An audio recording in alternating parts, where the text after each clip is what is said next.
Di berbagai pelosok peta Eropa, komunitas-komunitas yang bertahan hidup masih menaati aturan-aturan warisan tak lekang oleh waktu. Mereka tidak mereproduksi adat istiadat untuk orang-orang yang penasaran atau berpartisipasi dalam inisiatif-inisiatif cerita rakyat.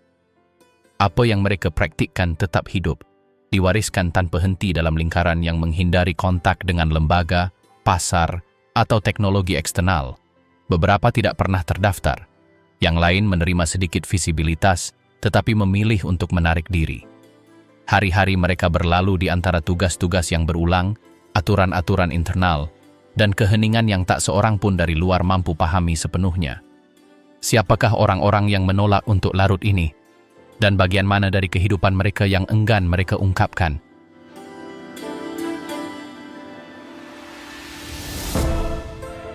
Pagan terakhir di Baltik. Di beberapa wilayah Eropa Timur Laut, bentuk-bentuk spiritualitas yang mendahului kedatangan agama Kristen masih hidup hingga saat ini. Baik di Latvia maupun Lituania, terdapat komunitas-komunitas terorganisir yang telah menghidupkan kembali sistem kepercayaan kuno yang berakar pada alam, siklus matahari, dan adat istiadat yang diwariskan turun-temurun. Meskipun masing-masing melestarikan unsur-unsur tertentu, keduanya memiliki pandangan dunia yang sama berdasarkan hubungan dengan leluhur, keseimbangan dengan lingkungan, dan revitalisasi ritual yang berkaitan dengan musim. Di Latvia, kelompok yang dikenal sebagai Diefturi menyusun praktiknya berdasarkan lagu-lagu tradisional, cerita lisan, dan perayaan yang berkaitan dengan kalender matahari. Pertemuan-pertemuan ini biasanya berlangsung di ruang terbuka, di samping pohon-pohon yang dianggap suci, atau di dekat batu-batu kuno yang ditandai dengan simbol-simbol rakyat. Di sana, melodi yang diwariskan dari tradisi Latvia yang dikenal sebagai Dainas dinyanyikan mengikuti pola-pola sederhana yang berulang namun syarat makna. Setiap huruf mewakili sebuah fragmen memori kolektif, sebuah tautan ke generasi-generasi sebelumnya. Para peserta berkumpul dengan mengenakan pakaian linen bersulam, memegang instrumen seperti kokle atau sitar lokal. Tidak ada liturgi tetap atau otoritas hierarkis formal. Semuanya berpusat pada pengalaman komunal dan penghormatan terhadap siklus alam. Pemujaan api memainkan peran penting selama perayaan musim panas dan dingin. Api unggun besar dinyalakan di udara terbuka, dikelilingi oleh nyanyian melingkar. Api bukanlah hiasan, ia melambangkan pemurnian, keabadian, dan transisi antar dunia.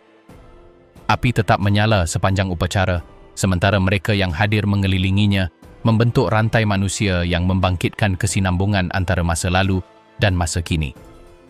Pada acara-acara ini, makanan komunal juga disiapkan dan minuman fermentasi yang dibuat menurut resep kuno dibagikan. Tidak ada kuil tertutup atau teks suci yang unik. Kata-kata lisan dan ingatan lisan memenuhi fungsi tersebut. Kalender Diefturi tidak mengikuti pola Kristen, tetapi disusun berdasarkan momen-momen penting alam, titik balik matahari, equinox, panen pertama, dan hari-hari transisi antar musim. Setiap tanggal diresapi dengan tindakan ritual tertentu, seperti menggantung karangan bunga di pintu, membasahi ladang dengan air yang diberkati dengan cabang-cabang, atau menghabiskan malam di luar ruangan mengamati bintang-bintang. Kegiatan-kegiatan ini tidak bersifat simbolis, melainkan dianggap sebagai praktik hidup yang berdampak pada kehidupan sehari-hari dan kesejahteraan kolektif. Di ranah domestik, anggota gerakan ini mereproduksi ritual-ritual yang diskret namun konstan.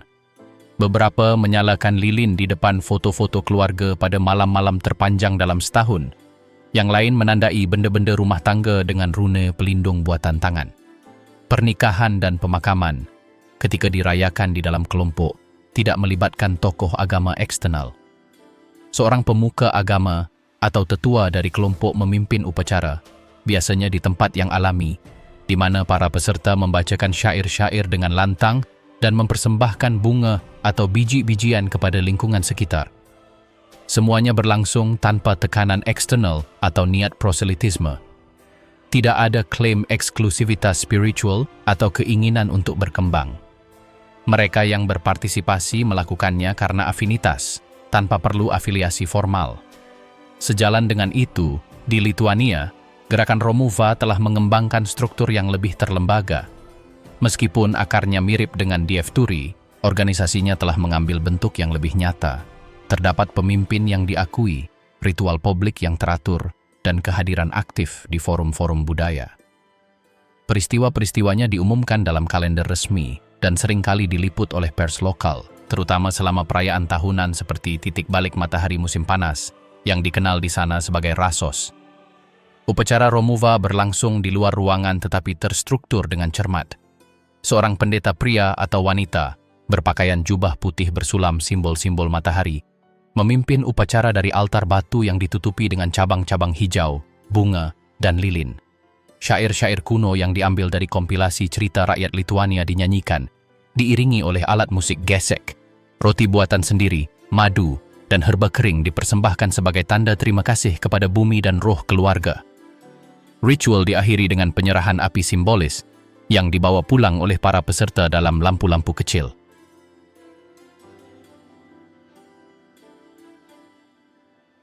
Romuva juga telah memperkenalkan formula khusus untuk pernikahan, inisiasi pemuda, dan perpisahan pemakaman. Dalam hal ini, pemimpin upacara mengucapkan kata-kata yang diwarisi dari teks-teks populer atau arsip sejarah yang seringkali disusun oleh para etnografer abad ke-20. Setiap upacara menggabungkan unsur-unsur alam, seperti air sungai atau tanah yang dikumpulkan dari tempat kelahiran almarhum, yang berfungsi untuk memperkuat hubungan antara individu dan tanah. Komunitas ini khususnya menghargai pewarisan praktik-praktik ini secara turun-temurun. Anak-anak berpartisipasi sejak usia muda, bukan sebagai penonton, melainkan sebagai peserta aktif dalam ritual. Kedua gerakan, DF Turi dan Romuva, telah berhasil mempertahankan vitalitas mereka tanpa bergantung pada struktur keagamaan tradisional. Tidak ada sistem doktrinal yang kaku atau interpretasi tunggal atas ritual-ritual tersebut. Setiap kelompok menyesuaikan praktik mereka sesuai konteks, selalu dalam kerangka umum yang didasarkan pada penghormatan terhadap lingkungan dan keberlangsungan budaya. Mereka juga tidak berusaha untuk berkonflik dengan keyakinan lain yang ada di negara mereka.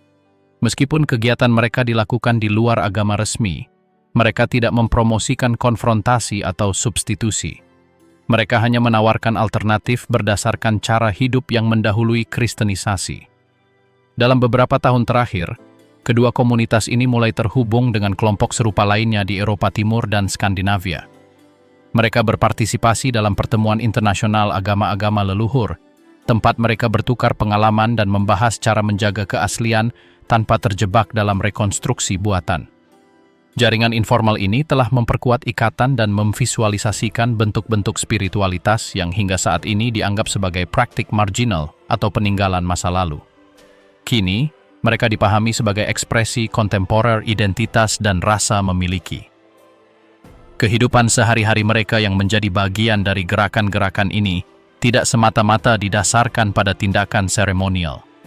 Banyak yang menggabungkan gerakan sehari-hari yang terinspirasi oleh pandangan dunia mereka. Menghindari konsumsi berlebihan, membudidayakan tanaman asli, mengenakan pakaian yang terbuat dari serat lokal, atau mengajarkan lagu-lagu tradisional kepada anak-anak mereka. Bagi mereka, tindakan-tindakan ini memiliki bobot spiritual yang sebanding dengan ritual-ritual besar. Ini bukan tentang menghidupkan kembali masa lalu, melainkan hidup koheren dengan tradisi yang mereka anggap masih relevan. Meskipun jumlah komunitas mereka tidak banyak, kehadiran mereka telah menguat dalam beberapa dekade terakhir. Di Latvia, DF Turi memiliki kelompok-kelompok aktif di berbagai kota dan daerah pedesaan. Di Lituania, Romuva telah diakui secara resmi sebagai gerakan keagamaan, yang memungkinkannya mengadakan acara publik dan memiliki perwakilan institusional. Legitimasi ini tidak mengubah esensi praktiknya, tetapi justru memfasilitasi keberlanjutannya, terutama di kalangan generasi muda. Keunikan komunitas-komunitas ini tidak hanya terletak pada ritual mereka, tetapi juga pada cara mereka mempertahankan spiritualitas yang berlabuh di bumi, siklus waktu, dan ingatan kolektif. Jauh dari kuil atau kitab suci, kekuatan mereka terletak pada transmisi langsung, nyanyian bersama, dan penghormatan terhadap cara hidup yang, meskipun berubah, belum sepenuhnya hilang.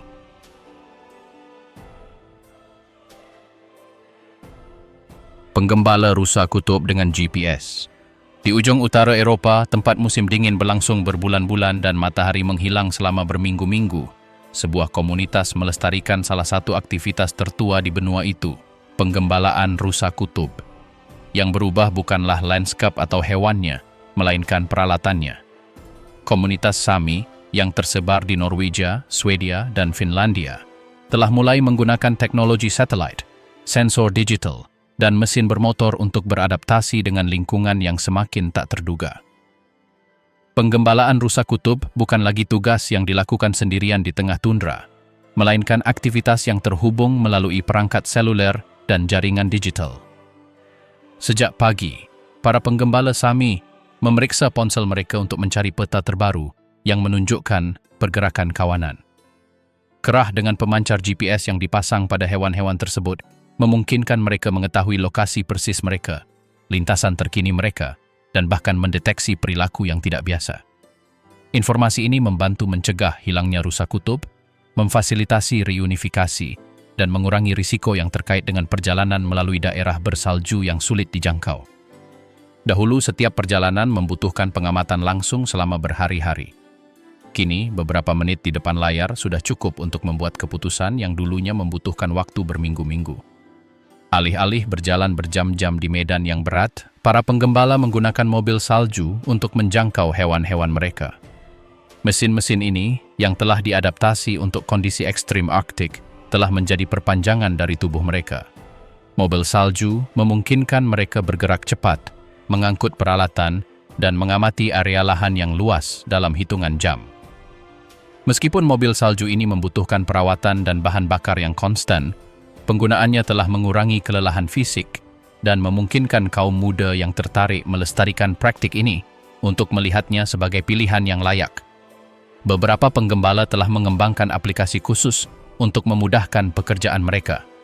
Aplikasi ini menggabungkan informasi cuaca, peringatan badai, peta dengan lapisan vegetasi, dan bahkan catatan historis perilaku hewan.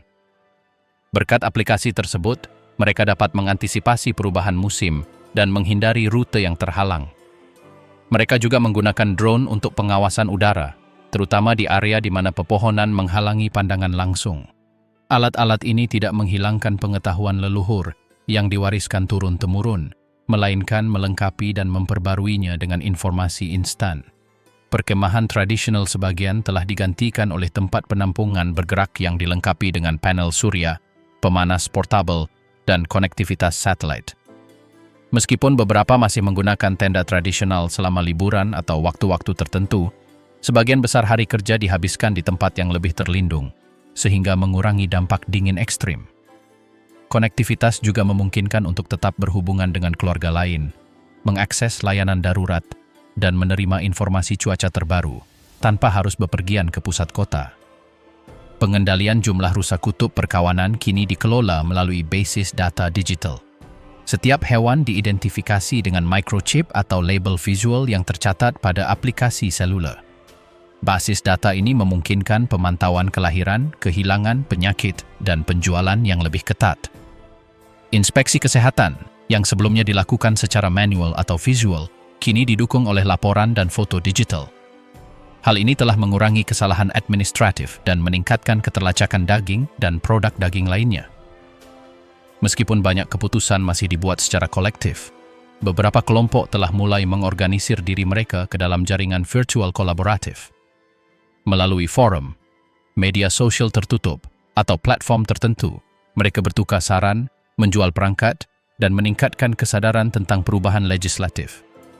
Hal ini telah memperkuat kohesi di antara keluarga-keluarga yang tersebar dan memfasilitasi pembelajaran di antara generasi muda yang tidak selalu tinggal dekat dengan wilayah yang sama. Klan Pandai Besi Rahasia. Selama dekade-dekade pertama abad ke-20, ketika negara Soviet mendorong integrasi paksa masyarakat nomaden ke dalam sistem industri yang sedang berkembang, sebuah komunitas asal Roma mengambil peran yang tak terduga. Calderash, yang selama beberapa generasi berspesialisasi dalam pengerjaan logam, sebagian diserap ke dalam mesin ekonomi negara, bukan karena pemaksaan langsung, melainkan karena kesesuaian yang unik antara pengetahuan teknis mereka dan permintaan akan tenaga kerja khusus. Tidak seperti kelompok lain, Kalderash sudah memiliki struktur produksi internal, meskipun tak terlihat oleh aparat resmi. Apa yang awalnya merupakan adaptasi yang dipaksakan dari luar, akhirnya memperkuat aturan internal mereka sendiri. Apa yang disebut Arteles, atau Koperasi Industri Para Pekerja Logam Roma, memungkinkan banyak Kalderash mempertahankan otonomi simbolis mereka dalam model Soviet yang baru. Unit-unit kolektif ini bukan sekadar bengkel produksi, mereka berfungsi sebagai sel tertutup tempat keterampilan diwariskan secara lisan dan ritual. Seorang pekerja magang hanya dapat belajar jika diterima di lingkungan kerajinan keluarga, di mana bahasa, gestur, dan ritme kerja syarat makna. Meskipun kebijakan negara berupaya menyeragamkan produksi dan menghilangkan perbedaan etnis, Artel Kalderash tetap mempertahankan unsur-unsur struktur tradisional mereka. Pemilihan tugas tidak semata-mata berdasarkan kriteria teknis, tetapi juga berdasarkan hubungan kepercayaan antara kerabat dan klan.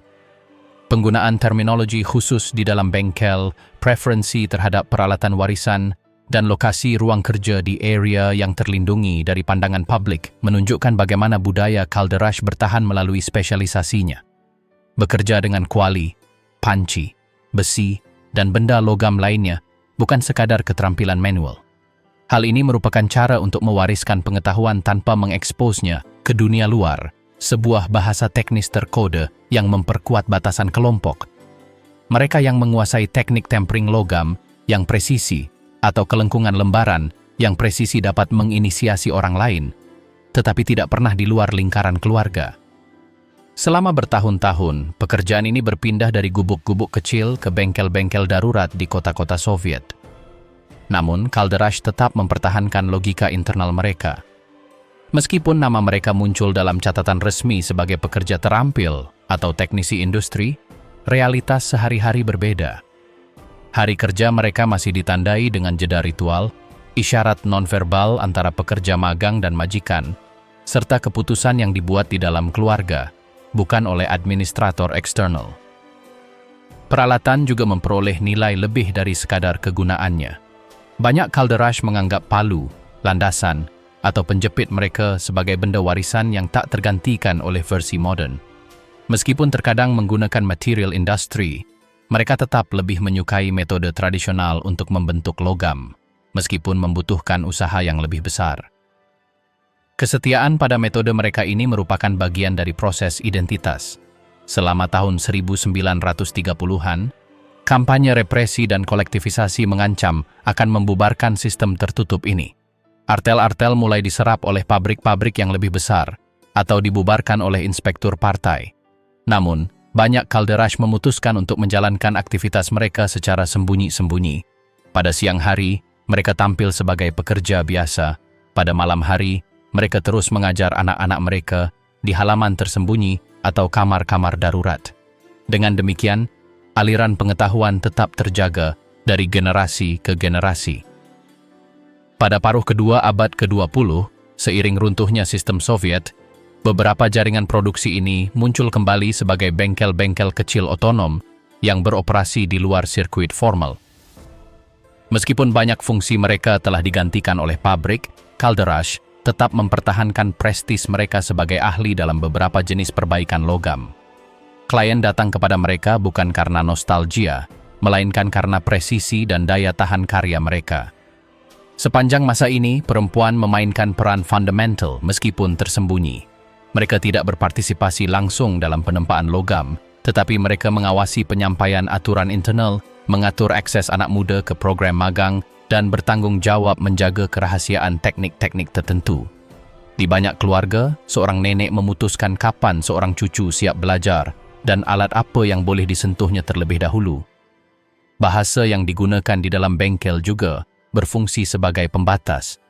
Meskipun mereka berbicara dalam bahasa dominan di luar, ungkapan-ungkapan Romani tertentu digunakan di tempat kerja yang mustahil dipahami oleh orang luar. Kodifikasi ini memperkuat rasa memiliki dan menjauhkan para pengamat yang penasaran.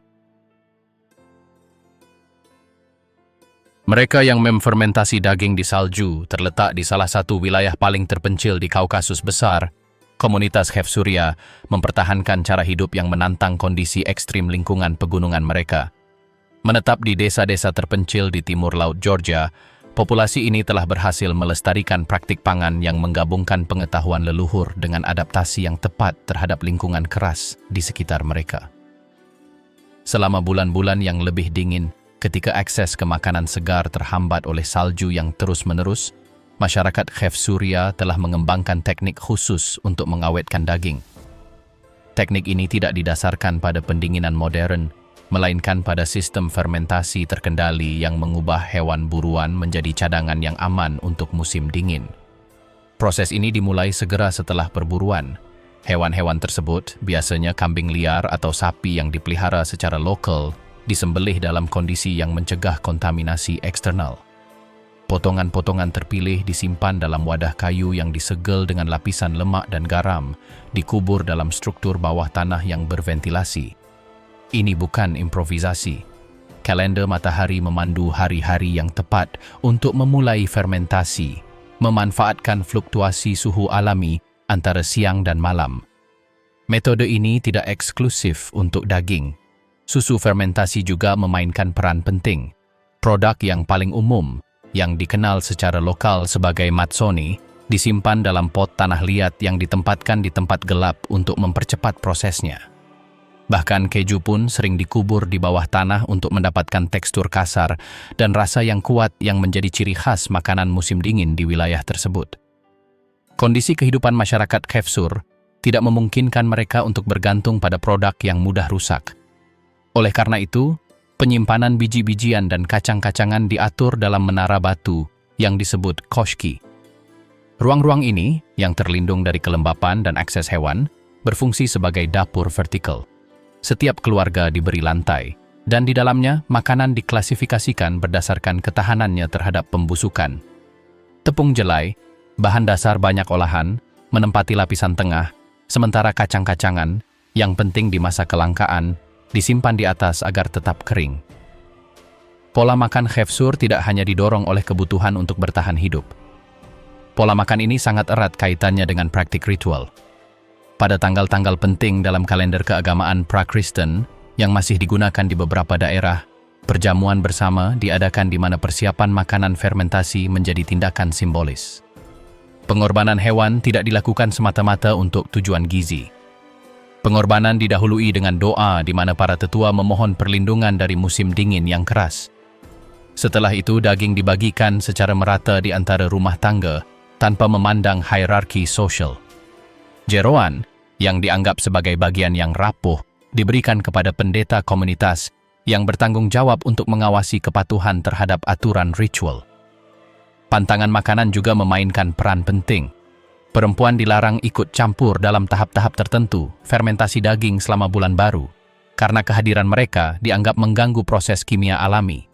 Demikian pula, penggunaan pisau logam dilarang selama penyembelihan ritual. Sebagai gantinya, bilah obsidian atau perkakas tulang digunakan, warisan langsung dari masa sebelum kristenisasi wilayah tersebut. Di rumah-rumah Khefsur, interior dapur berbeda dengan standar pedesaan yang ditemukan di wilayah Georgia lainnya. Tidak ada oven kayu bakar atau kompor modern.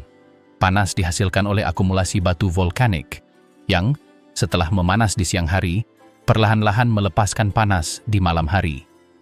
Wadah berisi daging fermentasi diletakkan di atas batu-batu ini untuk melunakkan daging sebelum dikonsumsi. Sistem ini, yang diwariskan secara lisan, belum dimodifikasi meskipun beberapa LSM berupaya memperkenalkan kompor listrik portabel. Meskipun ada sedikit pergeseran ke arah teknologi kontemporer, komunitas Khefsur terus menolak unsur-unsur yang mengubah metode tradisional mereka. Kulkas tenaga surya yang dipasang di beberapa desa terpencil hanya digunakan untuk mengawetkan obat-obatan, sementara makanan diproses secara manual seperti biasa. Penggunaan fermentasi sebagai alat bertahan hidup tidak hanya memenuhi kebutuhan biologis, tetapi juga memiliki komponen budaya yang kuat, yang memperkuat identitas kolektif.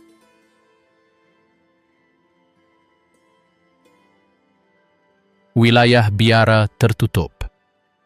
Terakhir di Eropa. Setiap orang yang turun di semenanjung Athos memasuki dunia yang diatur oleh aturan yang tak pernah berubah selama berabad-abad. Begitu mereka melangkah ke dermaga, mereka merasakan ritme kehidupan yang berbeda. Perempuan dilarang. Hukum biara yang mengatur wilayah tersebut telah menetapkan aturan ini sebagai pilar dasar isolasinya. Bahkan hewan betina pun tidak diizinkan masuk, kecuali kucing, yang ditoleransi karena kegunaannya melawan hewan pengerat. Akses dibatasi oleh sistem perizinan terbatas. Hanya sejumlah peziarah pria tertentu yang diizinkan masuk setiap hari, dengan izin terlebih dahulu dari pemerintah otonom gunung tersebut. Pengawasan ketat, dengan kontrol agama dan negara. Para biarawan tidak menerima sembarang orang. Setiap pengunjung harus mematuhi jadwal, aturan diam, dan aturan berpakaian. Masuk ke biara-biara tertentu, seperti Esphigmenou, sepenuhnya dibatasi, bahkan untuk biara-biara keagamaan lainnya. Kehidupan sehari-hari berkisar pada doa yang terus-menerus, tetapi juga manajemen diri. Tidak ada telepon seluler, internet, atau televisi. Lonceng, jam matahari, dan pengamatan alam menandai berlalunya waktu. Makanan disantap dalam keheningan, hanya diiringi pembacaan teks-teks suci. 2 kali makan sehari, biasanya vegetarian, menandai ritme biologis.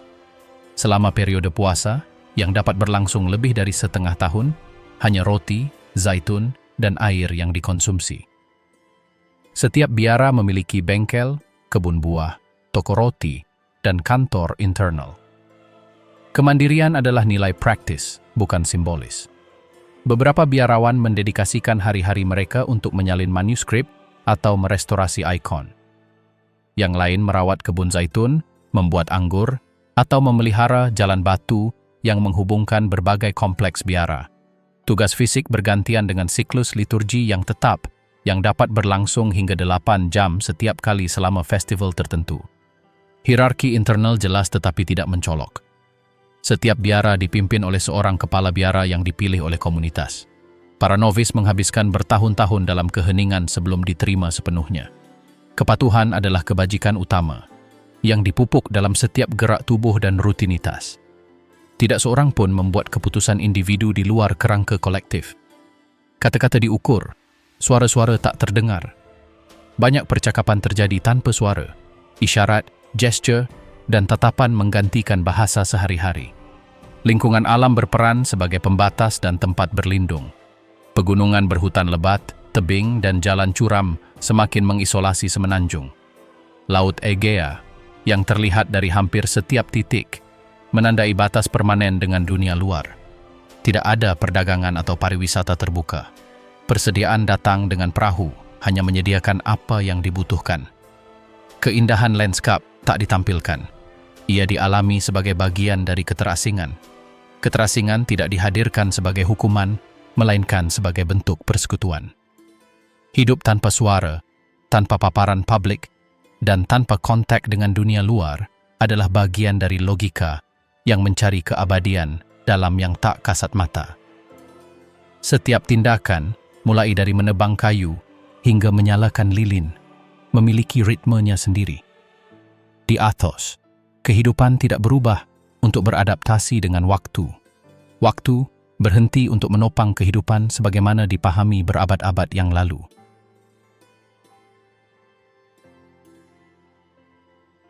Yahudi Satmar, terisolasi di dalam kota.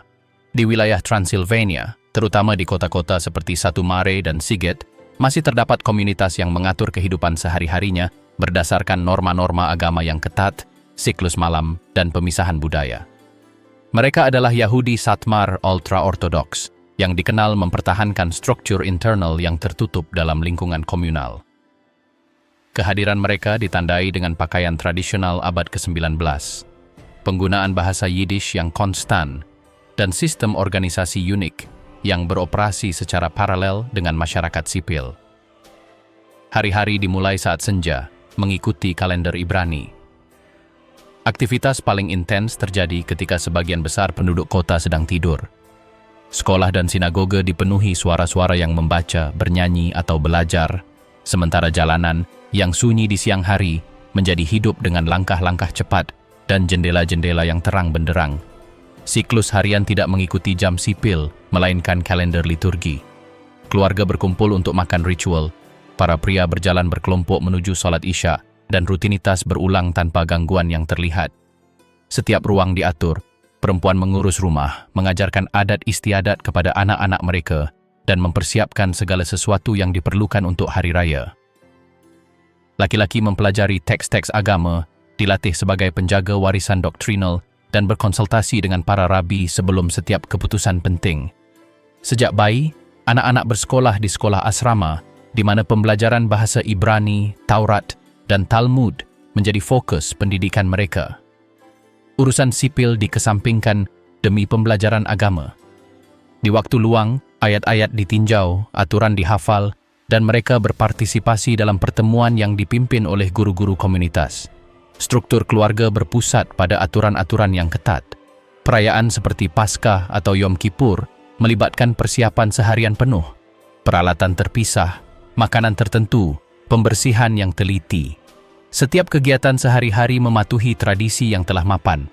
Perempuan menyesuaikan ruang-ruang rumah sesuai dengan kebutuhan perayaan, dan laki-laki mengikuti protokol yang tepat untuk setiap upacara. Rumah-rumah tersebut terletak di pusat kota, tetapi diadaptasi untuk beroperasi secara otonom. Beberapa memiliki pintu masuk belakang untuk menjaga route internal. Yang lain dimodifikasi untuk memenuhi standar kesucian. Selama Sabat, pergerakan dibatasi, lampu tetap menyala, dan doa mengisi sebagian besar hari. Keluarga-keluarga berjalan kaki ke sinagoge, duduk di bagian-bagian yang dibedakan berdasarkan gender, dan berdiam diri selama berjam-jam dalam kontemplasi hening. Tata ritual mengubah lingkungan tersebut menjadi lingkungan alternatif yang hampir terhenti di era modern. Keahlian yang diterima berkisar pada tugas-tugas yang sesuai dengan tradisi, percetakan keagamaan, penyembelihan ritual, menjahit, dan mengajar. Para perempuan membuat produk-produk rumahan yang beredar di dalam kelompok. Pertukaran didasarkan pada kepercayaan dan kesinambungan, tanpa mengacu pada sistem eksternal. Setiap benda memiliki fungsi liturgis, setiap makanan tunduk pada aturan, dan setiap tindakan sehari-hari terkait dengan adat leluhur. Keputusan mengenai pengaturan tempat tinggal, jadwal, dan batas-batas komunitas ditentukan oleh tokoh-tokoh rabbinis yang mengeluarkan instruksi yang tepat pada setiap aspek yang relevan. Hubungan dengan kelompok lain diukur dengan cermat. Mereka lebih suka mempertahankan interaksi hanya dengan cabang-cabang terkait dalam kondisi yang mapan. Organisasi internal memastikan stabilitas, doa bersama, aturan berpakaian, penggunaan bahasa, dan pengawasan pendidikan menopang identitas tanpa celah yang terlihat. Keabadian di lingkungan-lingkungan ini tidak bergantung pada lingkungan perkotaan, melainkan pada konsistensi internal. Jendela-jendela beratap, pintu-pintu tertutup, dan jadwal-jadwal terbalik menciptakan atmosfer paralel, di mana pengulangan dan keheningan memperoleh nilai tersendiri. Beginilah cara hidup para Satmar, di tengah bayang-bayang, teks-teks, dan jadwal-jadwal terbalik, di dalam kota-kota bising yang bagi mereka nyaris tak ada.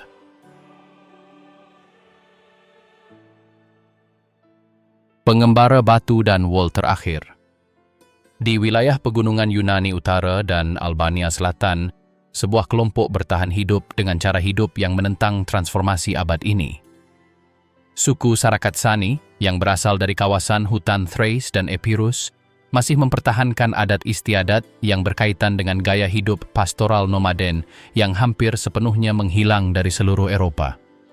Bergerak bersama kawanan ternak mereka di sepanjang rute musiman, mereka membangun tempat berlindung dengan tangan mereka sendiri dan membuat setiap perkakas dan setiap pakaian dari bahan-bahan yang diambil langsung dari lingkungan. Keberadaan mereka ditandai oleh siklus geografis tahunan yang berulang, tanpa jaringan listrik, tanpa pipa ledeng, tanpa kontak rutin dengan struktur negara. Rute transhumans diatur berdasarkan iklim. Di musim dingin, mereka turun ke lembah-lembah beriklim sedang di selatan, tempat dataran memungkinkan ternak untuk bertahan hidup di suhu rendah. Seiring berjalannya musim semi, mereka mulai mendaki ke dataran yang lebih tinggi, tempat mereka menetap hingga embun beku pertama musim gugur. Perjalanan bukanlah sesuatu yang improvisasi. Setiap komunitas telah mengetahui secara turun-temurun lokasi yang tepat untuk mendirikan permukiman sementara mereka. Keledai membawa semua yang mereka butuhkan, perkakas, kain, kayu ukir, dan, yang terpenting, bahan-bahan penting untuk membangun kembali tempat tinggal mereka dari batu kering dan ranting pohon cemara. Tempat tinggal ini, yang dikenal sebagai Kalifia, dibangun menggunakan teknik yang diwariskan dari mulut ke mulut. Tidak ada rencana atau diagram tertulis. Setiap generasi belajar dengan mengamati para tetua. Strukturnya berbentuk lingkaran atau oval, dengan dinding batu rendah yang diletakkan tanpa semen, dan atap berbentuk kerucut yang dibangun dengan lapisan ranting yang tumpang tindih. Di tengahnya, terdapat lubang yang memungkinkan asap dari api yang menyala siang dan malam keluar. Tidak ada perabotan. Barang-barang ditempatkan di dalam karung, keranjang, atau rak seadanya. Tempat tidur terbuat dari kulit kering, tikar wol tenun, atau selimut lipat sederhana. Menenun wol merupakan bagian penting dari kehidupan material mereka. Setiap keluarga memelihara domba mereka sendiri, mencukur bulu domba di musim semi, dan membersihkan wol menggunakan metode mekanis sederhana, mencuci di sungai, memukul dengan tangan, dan menyisir dengan sisir kayu. Pemintalan dilakukan dengan spindle tangan, tanpa roda pemintal. Para perempuan bertanggung jawab untuk memintal, mewarnai dengan pigmen alami, dan menenun pada alat tenun vertical portable. Pakaian, karung, selimut, dan tas terbuat dari benang tebal ini. Tidak ada tekstil yang berasal dari pabrik luar. Semuanya dibuat dengan tangan, dengan kecepatan tetap, sesuai kebutuhan keluarga. Hari dimulai sebelum fajar. Para pria berangkat bersama kawanan ternak menuju lereng yang lebih jauh, tempat kambing dan domba merumput dengan bebas. Sementara itu, para perempuan mengumpulkan herba, merebus susu, membuat keju, atau memperbaiki struktur perkemahan.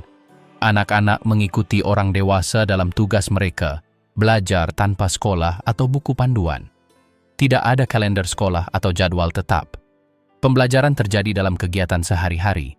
Mereka belajar kapan harus memerah susu, cara merawat hewan, tanaman mana yang dapat dimakan, dan tanaman mana yang digunakan sebagai obat. Hubungan keluarga mengikuti pola kolektif. Meskipun setiap kelompok keluarga memiliki kalifinya sendiri, mereka terintegrasi ke dalam jaringan kekerabatan yang lebih luas. Keputusan-keputusan penting, seperti waktu migrasi atau lokasi perkemahan baru, dibuat bersama oleh beberapa kepala keluarga. Perempuan yang lebih tua memiliki pengaruh terhadap manajemen internal. Mereka mendistribusikan makanan, mengkoordinasikan pemintalan, dan mengawasi pengasuhan anak. Hari raya keagamaan, meskipun sedikit, dirayakan dengan ritual sederhana. Doa di sekitar api unggun, persembahan roti dan susu, dan lagu-lagu yang diwariskan secara lisan. Kalender liturgi mengikuti ritus ortodoks, tetapi disesuaikan dengan mobilitas kelompok. Konsep wilayah fleksibel tetapi diakui di antara mereka. Tidak seorang pun menempati ruang keluarga lain tanpa izin. Saling menghormati didasarkan pada kepatuhan dan pengulangan aturan tak tertulis. Setiap jalan setapak, setiap mata air, setiap lahan terbuka dengan sinar matahari yang baik terukir dalam ingatan kolektif. Meskipun tidak terdaftar dalam daftar tanah resmi atau catatan kota, Sarakat Sani tahu persis siapa pemilik setiap lahan penggembalaan. Jika terjadi perselisihan, mediator internal digunakan. Sistem hukum eksternal jarang campur tangan. Para pengungsi sukarela Laguna. Di wilayah paling tenang di Italia Utara, di antara kanal-kanal tersembunyi Delta Po, sebuah komunitas tetap bertahan, hidup di luar catatan resmi apapun. Mereka dikenal sebagai Zingari del Delta, meskipun mereka tidak memiliki asal-usul yang sama. Beberapa berasal dari garis keturunan Roma, yang lain keturunan nelayan, buruh migran, atau pengungsi. Yang menyatukan mereka adalah cara hidup yang ditopang oleh struktur seadanya dan rutinitas yang sama sekali asing bagi kota. Rumah-rumah mereka mengapung di area-area yang terlupakan. Panggung-panggung yang terbuat dari papan bekas, atap seng berkarat, dan dinding-dinding yang dirakit dengan terpal atau suku cadang perahu. Tidak ada apapun di lingkungan mereka yang menunjukkan adanya perencanaan. Rumah-rumah tersebar di cabang-cabang sungai yang tidak muncul di peta. Beberapa dibangun di atas panggung kayu, yang lain ditopang oleh tongkang-tongkang yang terdampar. Aksesnya membutuhkan berjalan melalui alang-alang atau bernavigasi melalui kanal-kanal yang jarang dilalui. Setiap ruang dibatasi oleh rambu-rambu yang jelas, dan semua koeksistensi diatur oleh gerakan-gerakan diam. Siang hari, keheningan merajalela. Suara-suara memudar dan kehidupan terpusat di bawah atap rendah atau di dalam perahu yang tak bergerak. Saat malam tiba, penduduk mulai bergerak. Dalam cahaya redup, mereka memperbaiki jaring, mengumpulkan bahan-bahan yang terbawa arus atau memancing menggunakan metode kuno. Perahu-perahu digerakkan tanpa motor, dayung ditarik dengan hati-hati. Perbekalan diperoleh dengan hati-hati. Beberapa orang berkelana ke desa-desa tetangga dan kembali sebelum fajar. Tidak ada sambungan listrik. Malam hari diterangi dengan lampu minyak tanah, api unggun kecil, atau baterai bekas. Komunikasi dengan dunia luar sangat minim. Mereka yang tumbuh di sini belajar membaca dari buku-buku lembab, melestarikan kata-kata dalam dialek campuran, dan meniru keterampilan para tetua mereka. Sekolah-sekolah terletak jauh. Pengajaran berlangsung dengan suara pelan, di tepi air, atau dalam kegelapan total. Sumber daya dibagi. Makanan disiapkan dengan ikan, roti basi, akar-akaran, atau buah-buahan yang terdampar bersama air pasang. Dapur-dapur berupa bangunan terbuka. Api dinyalakan di atas batu bata lepas dan peralatan berpindah tangan. Pakaian dijemur di atas jaring yang dijemur dan dijahit sesering yang diperlukan. Setiap benda memiliki masa pakai yang panjang. Ucapan selamat tinggal terjadi dalam keheningan. Ketika seseorang meninggal, perahu ditutupi terpal dan duka cita dipanjatkan tanpa kata-kata. Beberapa jenazah disemayamkan di tanah lunak di luar batas taman. Tidak ada nisan atau tanda-tanda. Hanya ketidakhadiran yang menyatu dengan lanskap. Pengawasan negara sesekali dilakukan tetapi konstan. Ketika patroli lingkungan mendekat, penduduk membongkar sebagian bangunan mereka, menutupi jendela mereka, atau membubarkan diri. Mereka telah belajar menghilang tanpa jejak. Beberapa telah mengungsi lebih dari sekali. Mereka kembali ke tempat yang sama, membangun kembali dengan apa yang mereka temukan, dan terus hidup di tepi air. Di sini, ikatan lahir dari pertukaran. Seseorang memperbaiki perahu orang lain, seseorang meminjamkan jaring, atau menawarkan makanan hangat. Keluarga dibangun melalui tindakan sehari-hari. Identitas terbentuk jauh dari dokumen atau daftar. Di musim dingin yang paling keras, mereka menutupi atap mereka dengan plastik, bertahan di es tanpa bergerak, dan dengan tenang menunggu pencairan. Satu-satunya ukuran waktu adalah ketinggian air. Tak ada hal lain yang mengatur ritme hari-hari mereka. Dari kejauhan, rumah-rumah mereka tampak seperti reruntuhan yang terbengkalai. Dari dekat, mereka mengungkapkan logika internal yang tepat. Mereka tak menuntut perhatian atau pengakuan. Kehadiran mereka sangat minim, dan tujuan mereka adalah untuk terus berlanjut di mana yang lain tak bisa. Demikianlah berakhirnya perjalanan melalui suku-suku Eropa yang asing ini. Kelompok-kelompok yang tak mencari visibilitas, melainkan mempertahankan cara hidup yang diyakini telah punah oleh benua itu. Masing-masing, dengan ritme, ruang, dan logikanya sendiri, bertahan tanpa menuntut tempat, tanpa mengubah arahnya. Mereka tak berharap untuk dipahami, hanya ingin terus ada.